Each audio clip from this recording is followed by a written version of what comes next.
रंति देव बलि भूप सुजाना, धर्म धरो सहित संगणना। प्रजा के लिए जंगल जान को घोर तक भगवान भेद बदल करके उनकी परीक्षा करने आते। उन्होंने अपने लिए कोई वरदान नहीं मांगा। ऐसे जो परोपकारी धर्मात्मा होते हैं वो साधन भजन करें और चाहे ना करें वो सीधा भगवान के धाम जाते।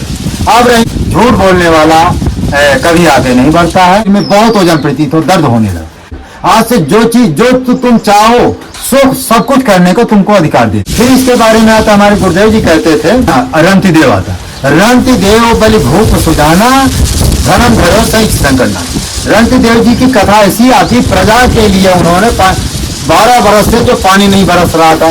रंति देव महाराज जी उन्हीं के माने वंशज थे, लगता है कि अयोध्या के ही वंशज थे रंति देव। तो वो बता रहे थे कि कई बरस से पानी नहीं बरसा था, तो उन्होंने अपने राज परिवार मैंने प्रजा के लिए जंगल जान को घोर तप किया। घोर तप करने के लिए 21 दिन तक उन्होंने भूखा रहा।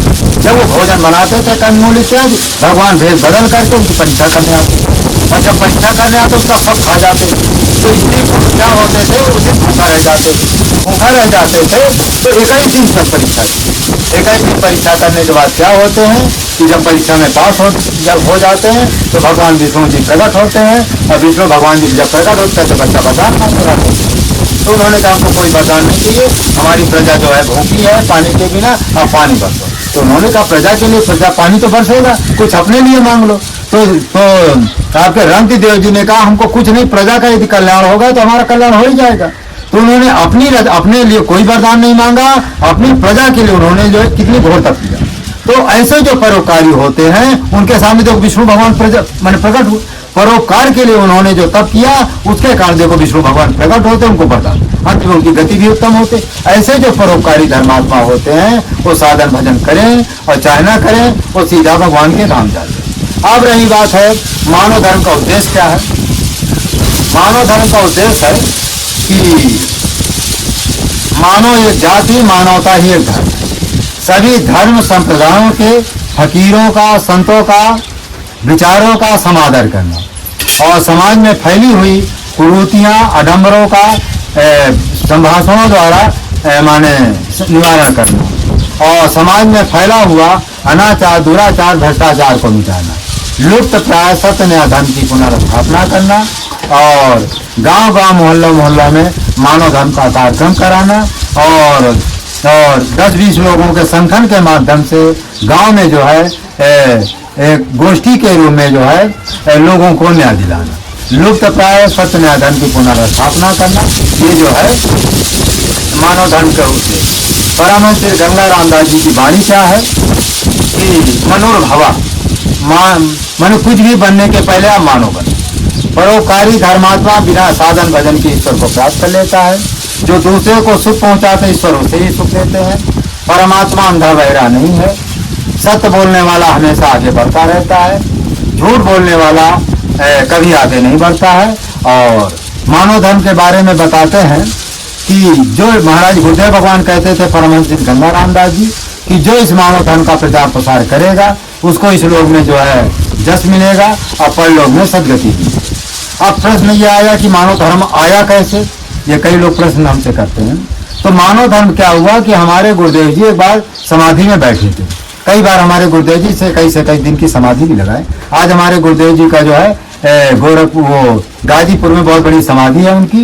रोज प्रत्येक रविवार को वहाँ मेला लगता है, वहाँ लोगों की कामनाएं पूरी होती है।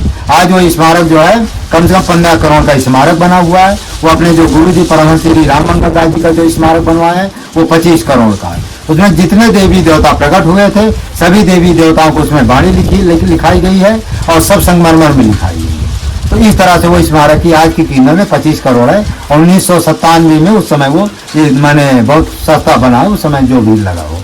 2 खंड का वाल्मीकि भवन का नक्शा है। इसमें यदि आप बोलेंगे ना मानव धर्म प्रसार के प्रवर्तक परमहंस श्री गंगा रामदास जी या मानव धर्म प्रसार गंगा आश्रम, तो ये मान की कोई भी वीडियो में वो निकल आता। तो मानव धर्म आया कैसे। एक बार हमारे गुरुदेव जी समाधि में बैठे थे। समाधि में बैठे बैठे क्या वो पाताल लोक में चले जाते हैं। पाताल लोक में जब जाते हैं तो पृथ्वी को जो है शेष जी पृथ्वी को धारण किए हुए हैं और और परमहंस गंगाराम जी दास जी कहते थे भगवान से कि प्रभु बहुत दिन से आप ये पृथ्वी को धारण किए हो, कुछ देर के लिए हमारे सिर में रख दो, थोड़ा रेस्ट आराम कर लो। तो शेष भगवान जी कहते हैं कि भैया महात्मा जी ऐसा है कि सभी सब तो घूमते टहलते, तुम भी घूमो टहलो चले जाओ, ये पृथ्वी बहुत जो है वजन है, इसको तुम इसका भार नहीं सहन कर सकते, और हम ये पृथ्वी तुमको सिर में नहीं रखेंगे, नहीं। तो परमहंस गंगाराम दास जी हट करते हैं कि नहीं, ये पृथ्वी को हमारे सिर में तुमको रखना ही पड़ेगा। तो शेष भगवान जो खुनसा करके नहीं हट कर लिए कि चलो हम हट करके शेष भगवान उठाकर उनके पृथ्वी उनके सिर में रख देते हैं। महाराज जी कहते हैं जैसे वो पृथ्वी हमारे सिर में रखते हैं तो ऐसा लगता है कि शरीर में बहुत वजन प्रतीत हो, दर्द होने लगा। तो महाराज जी कहते हैं उसी समय विष्णु भगवान प्रकट होते हैं और कहते हैं कि जो तुम हो वही हम, लेकिन आज से हम तुमको जो है जो हमारे अंदर शक्तियां हैं, माने आध्यात्मिक शक्तियां हैं, वो सारी शक्तियां हम तुमको देते हैं, और समाज में संसार को जो जिस शक्ति के द्वारा संसार का कल्याण करना है वो सारी शक्ति भी तुमको हम दे। आज से जो चीज जो तुम चाहो सब कुछ करने को तुमको अधिकार देते हैं। तो ऐसा कहने के बाद फिर कहते हैं कि ऐसा है अब संसार में तुम जाओ, इतना तुम्हारे अंदर परोपकार करने की भावना है कि जो धरती को उठा सकता अपने सिर में। तो महाराज जी फिर विष्णु भगवान कहते हैं कि धरती में जाओ, संसार में मानव धर्म का प्रचार प्रसार करो।